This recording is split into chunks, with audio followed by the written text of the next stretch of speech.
TMC knowledge में आपका स्वागत है। और देखिए, इसमें हम 15 करंट अफेयर्स को देखेंगे जो प्रैक्टिस सेट 14 का होगा बिहार एसएससी।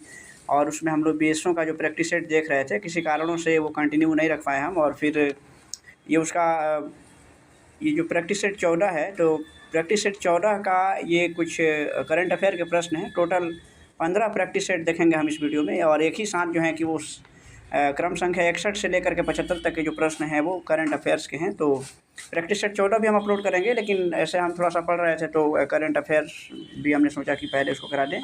तो आइए करंट अफेयर के व्यू से इसको देख लीजिए कि और ये बिहार एसएससी, बीएसओ या फिर अन्य किसी भी एग्जाम के लिए काफ़ी इंपॉर्टेंट है। तो इसमें पहला जो प्रश्न दिया हुआ है, यहाँ पे क्रम संख्या उसका 61 है, क्योंकि हमने बताया कि 61 से 75 तक का जो प्रश्न संख्या है वो करंट अफेयर के प्रश्न हैं। तो उसमें देख सकते हैं, नवंबर 2024 में भारत के नए नियंत्रक और एवं महालेखा परीक्षक यानी कि जो सीएजी हैं, किन्हें नियुक्त किया गया है। और इसका सही जवाब है कि के संजय मूर्ति को भारत का सीएजी नियुक्त किया गया है। जबकि इसके बाद के जो प्रश्न है, यहाँ से देख सकते हैं कि भारत और किस देश के बीच गणूर शक्ति अभ्यास 2024 आयोजित किया गया है। गणूर शक्ति अभ्यास ये जो किया गया है, गणूर शक्ति अभ्यास जो किया गया है 2024 में, ये भारत और इंडोनेशिया के बीच में हुआ है। ऑप्शन डी सही जवाब होगा।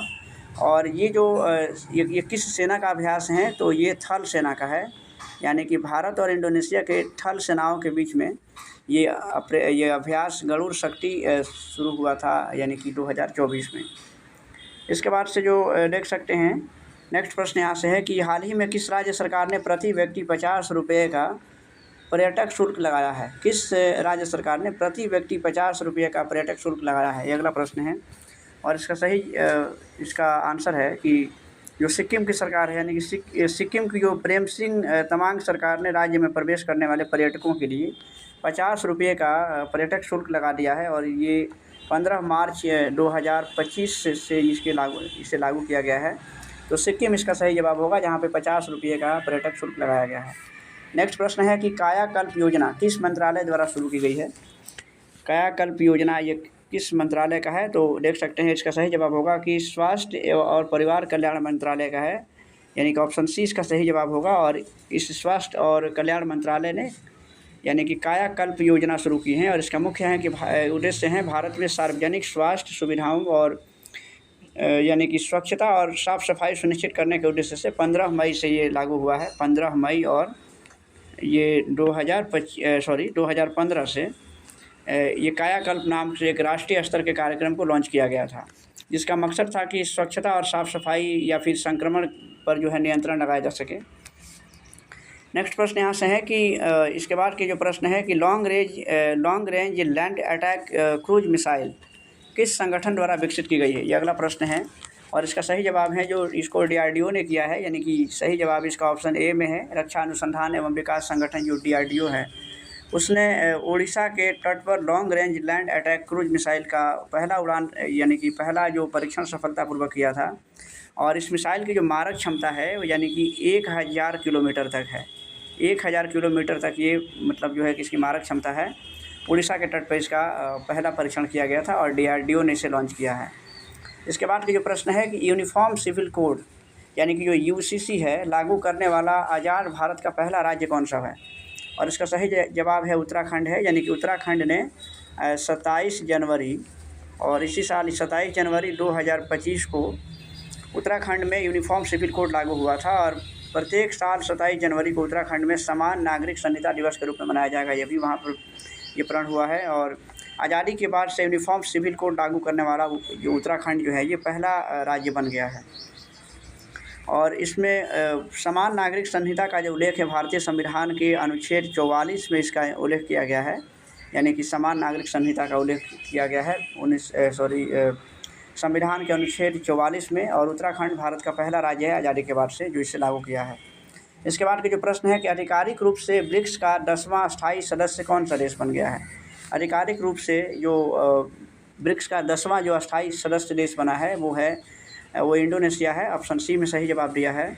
और इस साल जनवरी 2025 में इंडोनेशिया जो है वो ब्रिक्स का 10वां सदस्य बना है। जुलाई 2025 में ब्रिक्स सम्मेलन ब्राज़ील की अध्यक्षता में वो रियो डी जेनेरियो में किया जाएगा।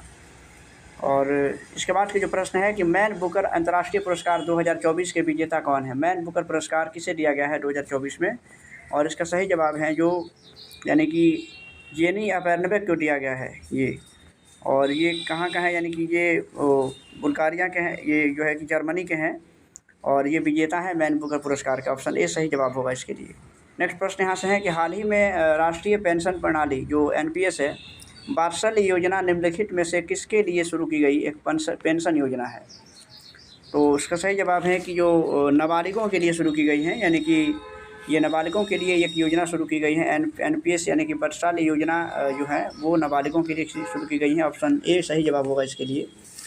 और 23 जुलाई 2024 को केंद्रीय बजट 2024-25 में इसकी घोषणा हुई थी। और इसमें इसके बाद के जो प्रश्न देख सकते हैं कि छठे राज्य खाद्य सुरक्षा सूचकांक 2024 के संबंध में कौन सा कथन सत्य है। छठवां जो राज्य खाद्य सुरक्षा सूचकांक है उसमें से कौन सा कथन सत्य है। तो इसमें से देखिएगा, केरल ने लगातार दूसरी बार इस सूचकांक में शीर्ष स्थान हासिल किया है, सही है। तमिलनाडु दूसरे और जम्मू कश्मीर तीसरे स्थान पर हैं, ये भी सही है। और इसके बाद के जो है कि यह सूचकांक एफ यानी कि फसाई के द्वारा ये किया जाता है और 2019 से जारी किया जा रहा है। यानी कि इनमें से सभी जो ऑप्शन हैं वो खाद्य सुरक्षा सूचकांक के संबंध में सही दिए गए हैं। इस तरीके से इसका सही जवाब हो जाएगा कि इनमें से सभी, यानी कि ऑप्शन डी सही जवाब है। नेक्स्ट प्रश्न है कि निम्नलिखित में से किस राष्ट्रीय उद्यान में टील कार्बन पर भारत का पहला अध्ययन किया गया है। टील कार्बन पर भारत का पहला अध्ययन किया गया है, या इसमें से सही जवाब बताना है किस राष्ट्रीय उद्यान में। और इसका सही जवाब है कि जो केवलादेव राष्ट्रीय उद्यान है, यानी कि जो राजस्थान में है, राजस्थान के भरतपुर ज़िले में ये है केवलादेव राष्ट्रीय उद्यान, और वहाँ पे टील कार्बन पर भारत का पहला अध्ययन किया गया है। यानी कि टील कार्बन का मतलब है कि जो अम्लीय जल हैं और आर्द्र भूमि में संग्रहित कार्बन से उसका मतलब होता है, जिसमें वनस्पति और सुरक्षा एक तरह से कहें कि सूक्ष्मजीवी बायोमास तथा घुले हुए कणों का, यानी कि जो कार्बनिक पदार्थ उसमें जो शामिल रहते हैं, उस पर भारत ने पहला अध्ययन किया है केवलादेव राष्ट्रीय उद्यान राजस्थान में। इसके बाद का जो प्रश्न है कि 27वां राष्ट्रमंडल शासनाध्यक्ष बैठक 2024 का आयोजन किस देश में किया गया है। सही जवाब है इसका कि सामोआ में इसकी बैठक हुई थी, यानी कि ये ऑप्शन सी इसका सही जवाब है। और ये जो है कि 2024 में सामोआ में इसकी बैठक की गई थी, जो 27वां राष्ट्रमंडल शासनाध्यक्ष बैठक है। इसके बाद के जो प्रश्न है कि विश्व की पहली मिस एआई कौन बनी है।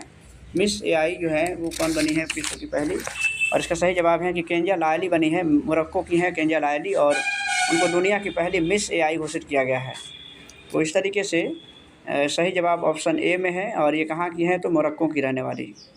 इसके बाद के जो प्रश्न है यहाँ से देख सकते हैं कि हाल ही में कौन सा देश पशुधन उत्सर्जन कार्बन कर लगाने वाला दुनिया का पहला देश बन गया है। पशुधन उत्सर्जन कार्बन कर कौन सा देश लगा रहा है। सही जवाब डेनमार्क होगा इसका, यानी कि डेनमार्क में वर्ष 2030 से पशुपालकों पर उनकी गायों, भेड़ और जो सूअर हैं उसके द्वारा उत्सर्जित ग्रीन हाउस गैसों के लिए कर लगाया जाएगा, और ऐसा करने वाला ये दुनिया का पहला देश है। और इसके बाद के जो प्रश्न है, आखिरी प्रश्न है इसका 15वां प्रश्न होगा कि अंतर्राष्ट्रीय ओलंपिक दिवस 2024 की थीम विषय उसका क्या था। अंतर्राष्ट्रीय ओलंपिक दिवस 2024 का विषय क्या है, और उसका विषय है कि चलो आगे बढ़ें और जश्न मनाएं। तो इसमें ऑप्शन बी इसका सही जवाब है। तो ये करंट अफेयर के ये 15 प्रश्न थे। बीएसएससी जो बीएसओ के लिए हम जो प्रैक्टिस सेट दे रहे थे, तो उसका प्रैक्टिस सेट नंबर 14 का ये करंट अफेयर के ही प्रश्न थे। उसमें प्रैक्टिस सेट 14 को भी हम बहुत जल्दी अपलोड करेंगे। समय अभाव के कारण ये कंटिन्यू नहीं हो पा रहा है। अच्छा लगे तो लाइक कीजिएगा, और चैनल पर नए हैं तो सब्सक्राइब जरूर कीजिएगा। अपने दोस्तों के बीच में शेयर भी कीजिएगा।